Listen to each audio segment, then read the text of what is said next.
Tel Aviv, bonjour Muriel Adassa. Qu'en est-il de la pratique du vélo dans la capitale d'Israël, Jérusalem?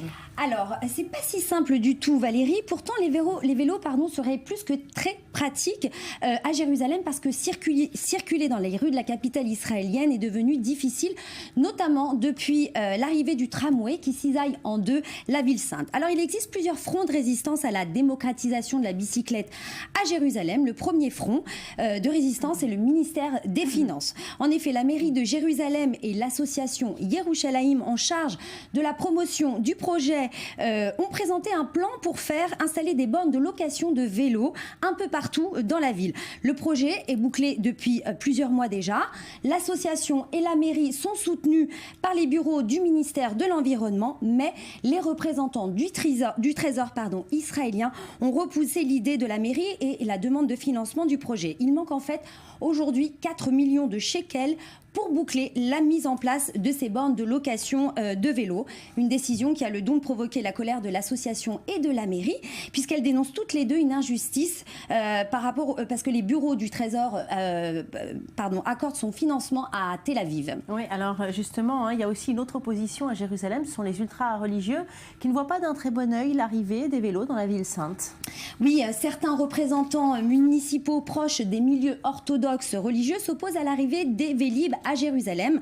C'est le cas d'Eliezer Rochberger, qui est membre du parti Yahadut HaTorah du judaïsme de la Torah, qui voit en l'arrivée des bicyclettes vertes l'influence néfaste, je cite, du mode de vie tel-avivi à Jérusalem.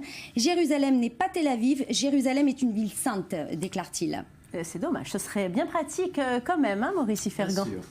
Pas sûr, parce que Jérusalem est une ville construite sur des collines. Or, pour faire du vélib sur des collines, il faut déjà avoir de bons mollets. Et pour ceux qui sont adeptes du vélo du paresseux, comme on l'a dit tout à l'heure, c'est pas tout à fait efficace. Allez, on va rejoindre tout de suite par Skype Stéphane Belaïch. Stéphane Belaïch, bonjour. Vous êtes propriétaire de magasins de vélos électriques à Paris. Merci d'avoir accepté de répondre à nos questions. Stéphane Belaïch, on associe souvent justement le vélo au sport, mais certains disent que le vélo électrique, c'est le vélo des fainéants, ce que vient de nous dire Maurice Ifergan. Qu'en pensez-vous? C'est vélo des fainéants, c'est surtout, ça donne du courage pour reprendre le vélo et surtout à donner à des personnes qui ont envie de stationner, de rouler dans la circulation sans stationnement. Et c'est un gros avantage, c'est la possibilité d'arriver à un point à un autre sans transpirer, quoi. Oui, alors en ville, on utilise quand même de plus en plus les vélos électriques. C'est une tendance qui va se poursuivre. Mais jusqu'où? Est-ce qu'on peut imaginer un jour Paris sans voiture? En tout cas, c'est le projet de la maire de Paris, d'Hidalgo, qui veut que toute la ville soit la plus grande ville du monde en vélo, d'ici à 2020. Donc on y prend très vite, très vite. Alors justement, halte aux fausses idées sur les vélos électriques. Non, le vélo électrique, ça n'est pas pour les fainéants ou uniquement pour les personnes âgées. Tout le monde s'y met. Savez-vous qu'il est prouvé que la pratique du vélo à assistance électrique est bonne pour la santé? Car l'effort produit n'est pas violent, mais il est constant. Un exercice progressif pour les personnes qui pratiquent d'ordinaire aucun sport. Vous pouvez toujours jouer avec les vitesses du vélo pour accroître, par exemple, la difficulté d'une côte. En tout cas, en France, depuis 3 ou 4 ans, le vélo électrique connaît un succès avec une croissance de 37% des ventes l'an dernier. On regarde ensemble le reportage. C'est dans la montée qu'on les remarque le plus. Avec leur discret petit moteur électrique, ils laissent alors loin derrière les vélos classiques, pour le plus grand bonheur de leurs usagers.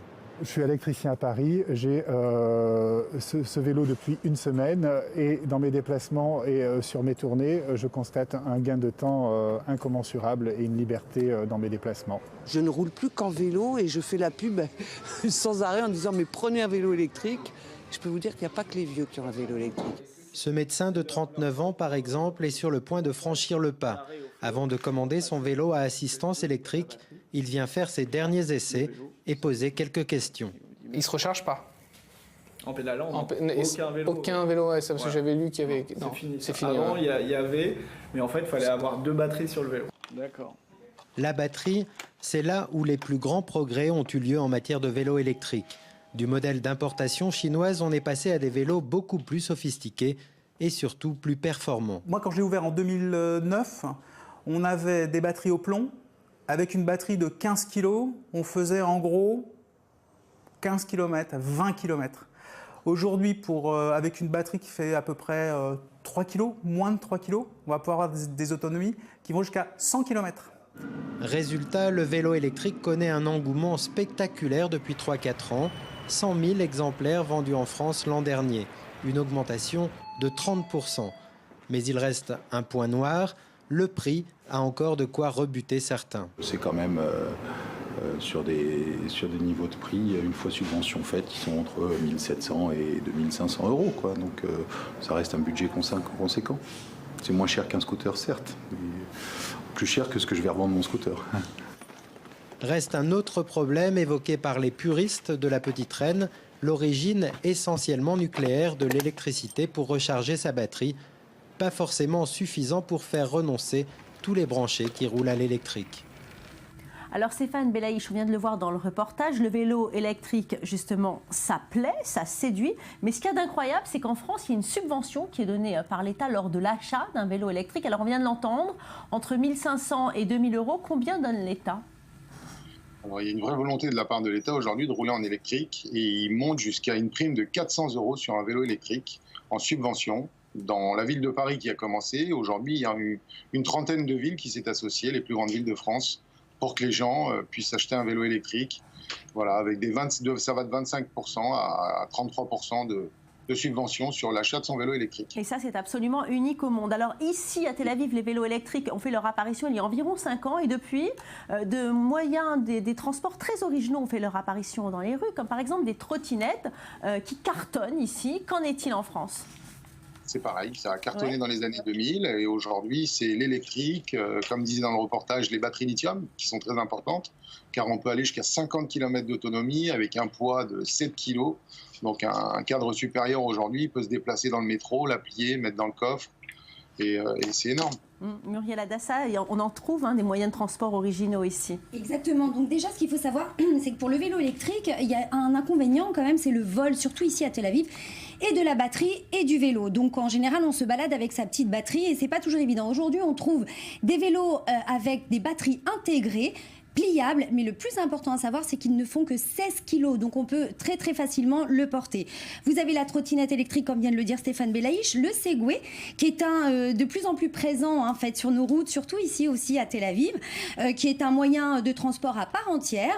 Vous avez le monoroue, qui est un petit peu, c'est un peu le même principe que le Segway, mais vous avez pas de guidon, c'est-à-dire que là c'est plus pour les sportifs parce que c'est une monoroue, comme son nom l'indique. Vous avez aussi l'overboard. Alors là, l'overboard fait un carton plein depuis l'été dernier parce que Justin Bieber a fait son entrée à son concert l'été dernier et depuis c'est la nouvelle tendance. Donc c'est très très pratique et vous avez aussi le skate électrique avec une petite télécommande à la main qui va vous permettre d'avancer, qui est très ludique, un moyen très très sympathique aussi de se déplacer. Oui, très ludique et très illuminé. On les voit souvent la nuit à Tel Aviv. Alors Stéphane Belaïch, justement, quel est le profil des conducteurs de vélos électriques ? Ce sont plutôt les jeunes qui les conduisent ou bien pas forcément ? Pas forcément, c'est surtout des personnes... il y a tout âge de toutes les façons, mais c'est surtout les personnes plus matures et qui ont un vrai envie de déplacement en électrique pour justement d'aller d'un point à l'autre sans se fatiguer. Et c'est vraiment l'essayer, c'est l'adopter. Parce qu'on a toujours tendance à imaginer le chef d'entreprise, le profil business comme ça, qui va bosser, le 4 sup. C'est pas du tout ça finalement, ça a changé ? Ça a changé vraiment tout le monde, les personnes âgées, ça va du cadre supérieur, je vous dis encore une fois, qui va à son travail, qui transpire pas et qui assiste au pédalage. Donc il arrive à un point A, un point B, et pas transpirant avec son costume. Et c'est vraiment, il n'y a plus de stationnement, on n'a plus d'essence, on n'a plus d'assurance. C'est vraiment la révolution, on va dire. Alors vous allez nous expliquer la différence entre un vélo électrique et un vélo à assistance électrique. C'est ça. Donc un vélo électrique, c'est un vélo qui a une poignée d'accélérateur et on peut accélérer 100% sans pédaler. Or en France et en Europe, la norme, c'est d'avoir un vélo à assistance électrique, un VAE. Donc nous avons une assistance au pédalage. On est toujours obligé de pédaler pour que le moteur soit enclenché. Voilà, donc on peut aussi bien faire du vélo sans électrique, donc on éteint son moteur et là on roule, et on a son vélo à assistance électrique, et là on roule à 25 km/h. Voilà, c'est la législation aujourd'hui. Merci beaucoup Stéphane Belaïch de votre intervention sur i24 News.